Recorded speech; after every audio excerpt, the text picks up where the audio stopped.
After ploughing, the heavy clods of soil are broken up with a hoe, and then furrows are made with the broad-bladed mattock. The sower scatters the seed from a small bag or basket, and sheep follow the sower to press the seed into the tough soil with their feet. Beside the houses in the background are pigeon towers. The Egyptians kept pigeons for food, and they were used for carrying messages, especially for the army. The fields are irrigated by means of the shadoof, which works like a balance, with a bucket at one end of a long pole and a heavy stone as a counterweight. Shadoofs are still sometimes used in the Egyptian countryside. When the grain is harvested, the sheaves are carried to the threshing floor in a net bag hung on a long pole. When a thick layer of grain has been spread on the circular floor, oxen or cows are driven round to break up the ears of grain with their heavy feet. The next process is winnowing, when the grain is tossed up into the air so that the lighter chaff or husk will blow away on the wind. The grain is then taken to be stored in the silos.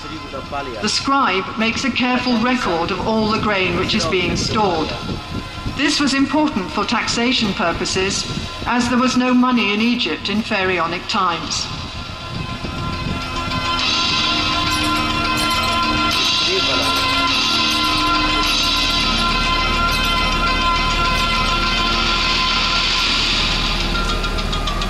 Honey was used for sweetening by the ancient Egyptians, as sugarcane was not grown in Egypt in those days. Beehives were made of pottery tubes piled up in rows, and in some parts of the country, beehives are still made this way today. The River Nile was the main highway of communication in Pharaonic times, so boat building was an important industry. Small boats were made of bundles of papyrus tied together with ropes. Such boats were used for short journeys and for fishing or hunting trips. Larger boats were made of wood, usually cedar wood imported from Lebanon. Wooden boats were pegged together with dowels and sewn together with ropes, as can be seen in the cross-section on the bank. When the boat was put into the water, the wood expanded and the rope shrank, so the boat became completely watertight. A royal boat of this type can be seen in the museum beside the Great Pyramid of King Cheops at Giza.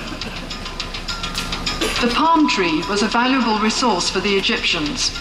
The trunk was used in